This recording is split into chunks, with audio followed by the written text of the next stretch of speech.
The real Foot Council was chartered in January of 1959, and at that time, of course, they didn't have a camp, they didn't own it.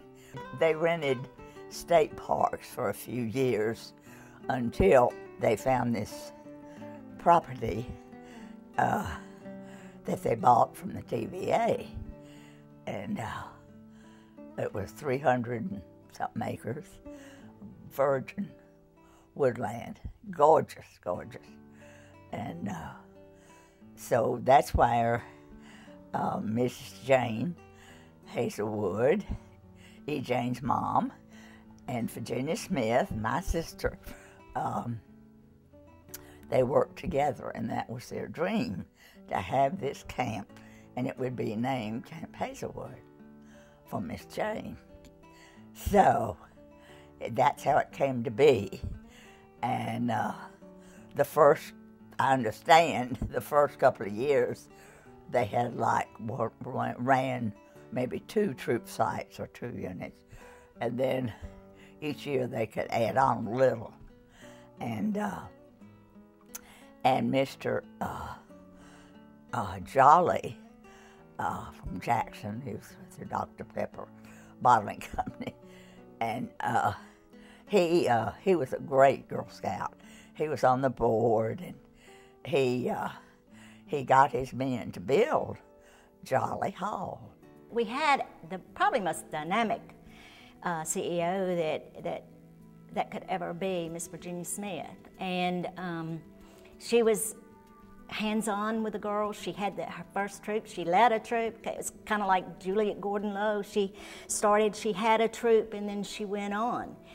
And she just built this council. I was like 10, I guess. And I came up with my dad one night, because I'd been to a Brownie meeting. And I said, Daddy, I want to go to camp. Well, my dad was real into Boy Scouts and had been for years, and he loved it. And he oh, well, Suzanne, you can go. I said, well, no, I can't. And he said, why not? And I said, because we don't have a camp. He said, yes, you do. I said, I don't think so. Because that's what they told me. And he says, well, let me look into it. So he came back, and he said, well, you're right. So he said, I'm going to go over and meet with Miss Virginia, and we'll see what we can do about that, because you and all the other Girl Scouts deserve a camp, just like the Boy Scouts.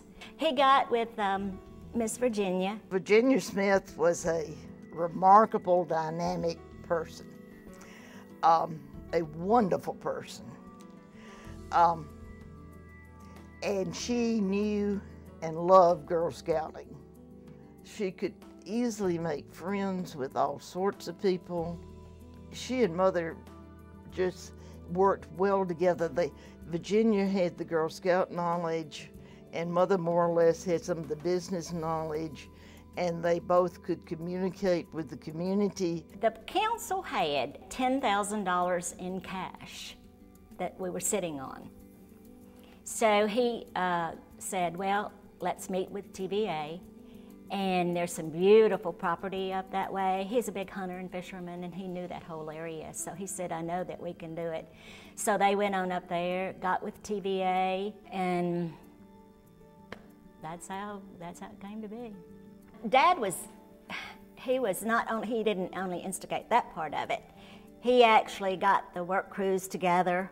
That the first crews that went in were some of his people that he employed, and they went in and started it, and then we got volunteers involved. Dad